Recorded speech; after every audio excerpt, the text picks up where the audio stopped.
What is up, guys? Welcome back to the channel and welcome to 2018, and we're also in year 2 of the Legacy CFM. Now I know I've been gone for a while, but I'm back and we're just going to show some signings here. We got Michael Crabtree, we got this guy we drafted, Nick Sharga, he's a fullback. As I said in a previous video, these are all real rookies. Mason Cole out of Michigan, center. We got Braden Smith from Auburn, and we got this gem in the 4th round, Larry Allen Jr. So we have these 3 guys starting in the offensive line. We also got Cameron Brayton free agency. This was a big offseason for us. On defense, we have, actually there's one more person. We got Jerick McKinnon in free agency, and we got Josh Mack, who goes to the University of Maine, which is where I go. We got him as an undrafted free agent. I think that's all for offense. On defense, Aqib Talib is now our starting cornerback. We got him for like a 4th round pick. We got Minka Fitzpatrick, who we drafted, playing number 2. We got Brandon Graham for like a 2nd round pick. We got, of course, Michael Brockers and Aaron Donald too. So our D-line's amazing. I switched to a 4-3, so Bukum's now going to play outside linebacker. We get drafted Josie Jewell to be our new middle linebacker. Alec Ogletree's outside linebacker. We got John Johnson still there. Mike McCray, who has 78 speeds, our backup. We also got that free safety from free agency. And look at our cornerback depth, it's crazy. We have 80 plus all overall, pretty much at every 5 cornerbacks. Special teams is the same. So as I was saying, it is 2018 now. New year, new me, you know. I'm just skipping past essentially the last year's CFM. There was no point in trying to get caught up with all of that. If you want to know, I went 7-9, didn't make the playoffs or anything. We had like the 13th pick in the draft. So yeah, we're looking to make the playoffs this season though. As we start off, week 1 against the Broncos. 2 rookies at the helm for the Broncos, Luke Falk, and I forget who his running back's name is, R. Jones. But R. Jones is doing pretty well here. 2 rushes, 12 yards to start it off. 3rd and 15 now, looking for a stop. He dumps it off to his backup running back, and we do stop him. We managed to push him back as well to the 40-yard line. It's a field goal, and it's wide left, so we couldn't make the 57-yarder. That's going to be our ball again. For this episode, for this season, I think we're going to use the Patriots playbook, as you'll see why. There's a fun little trickery as Jared Goff gets sacked and we have to punt it by Von Miller. It's got some fun little trickery plays in it that I'm excited to use, and it's a pick, and it's not a pick because my players never jump.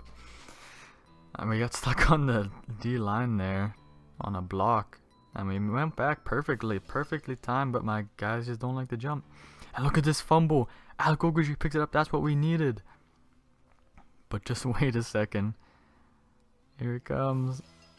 It's going to be a booth review. And you'll never guess what the booth reviews that to be.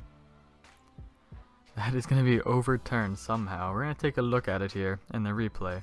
As you can see, the ball is out. We're going to look at it. Take a closer look. Jones there, the ball is clearly out, no part of his body except his feet are on the ground. Alec Ogletree picks it up. He has possession of it right now. His feet are on the ground, as you can clearly see. And he goes out of bounds, and it's for some reason not a turnover anymore, like, whatever. Brandon Graham gets a sack though. 3rd and 13 now, hopefully we can stop him, but it's an out route. I have no idea how to stop these out routes. They're so broken in this game. It's impossible to cover them. You can run perfect coverage and the out route will still be wide open. Speaking of wide open, Cooper Kupp I believe was open there, and Jared Goff tried to throw it to a different guy, I guess. Luckily he does make up with it in 3rd down. Gets it to Sammy Watkins. And there's the trickery I was talking about, Jerick McKinnon. And Jerick McKinnon delivers a dot. That's a halfback pass. The Patriots playbook's the only playbook to have a halfback pass. And after I got Jerick McKinnon in free agency, I looked at his stats. Because I knew the Patriots had halfback pass and I was interested in using it. I looked at Jerick McKinnon's stats. He has 48 short accuracy, 46 medium accuracy. 3rd and goal now though. Jared Goff rolling out. A playmaker guy. We get a block. Jared Goff dives for the pylon, and that's a touchdown for Jared Goff. His first of the season. And it's now the Broncos ball at the 29-yard line. And look, it's another out route. A lot of out routes in this game by the guy here. Luke Falk, I believe, had a good game, but I don't think it was earned. He definitely did not earn a lot of these. Like, he did have some good reads. I'm not going to say he's horrible, but like a lot of these plays were out routes. Here was a slant. So yeah, it's kind of hard to guard out routes and slants. Meanwhile, we're delivering dots to Sammy Watkins all game. Except that one pass Jared Goff just completely missed. And here we're going to find Sammy Watkins again, and he misses the tackle, and Sammy Watkins is gone.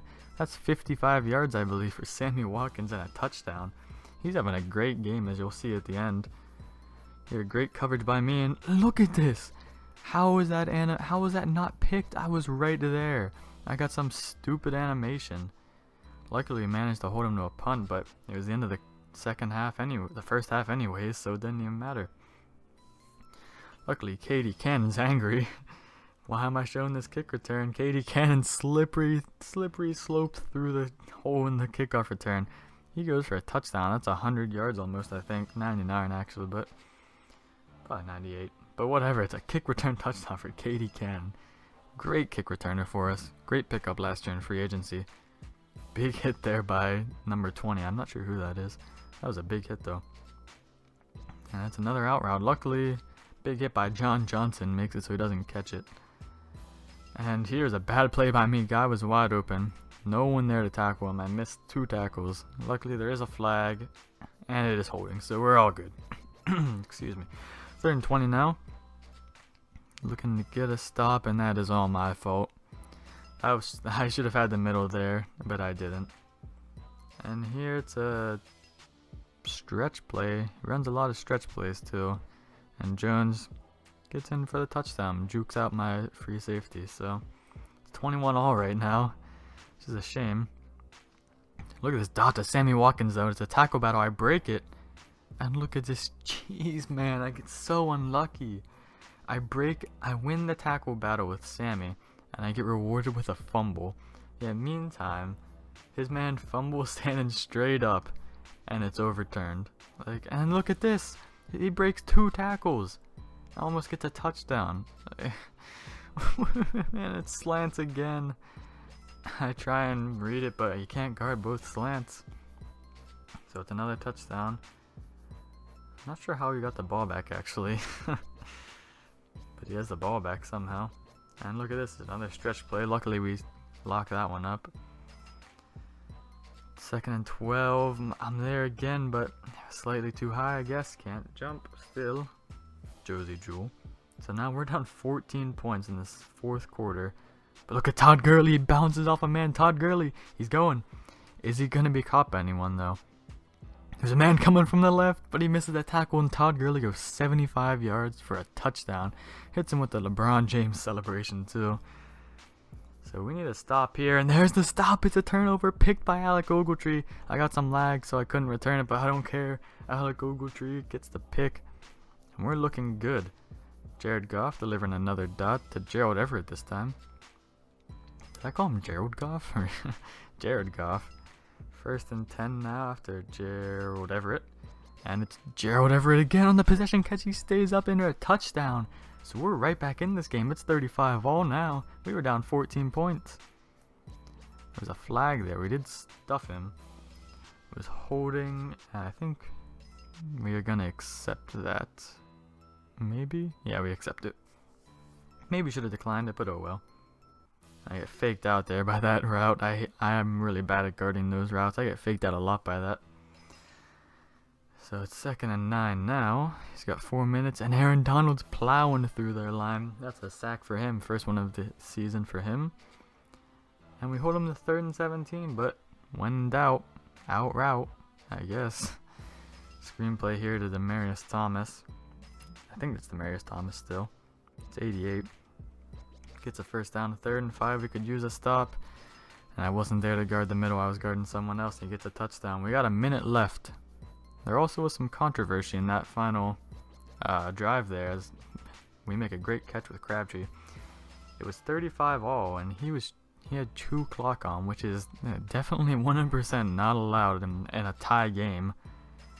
Here's slants, and I try and stop with Jared Goff. For some reason, he decides to move as I throw the ball, though, and we lose the game. We lose the first game of the season. Luke Falk had a great game, but as I said, it was kind of easy plays. He did make some good reads, though. Todd Gurley had a great game, 12.3 yards per carry, mainly just because of that 1 touchdown, but I'll take it. Jerick McKinnon finishes with -1 yards. But look at the game Sammy Watkins had. 4 receptions, 138 yards, and a touchdown. Great game for him. Averaged 35 yards per catch. Crazy game. I don't think we look at the defensive stats, though, because I was too hyped about Sammy Watkins. Yeah, so that's going to be the end of the episode.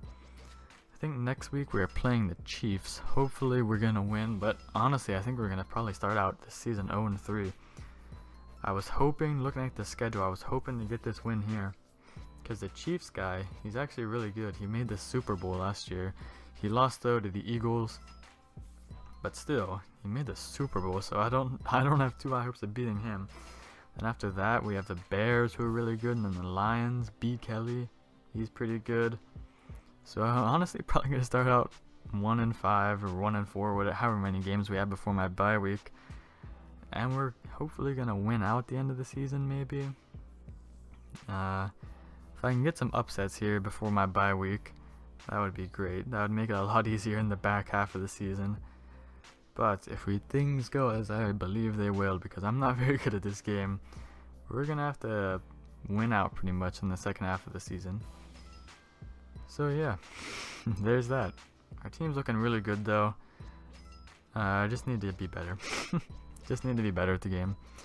Thank you all for watching. See you next time.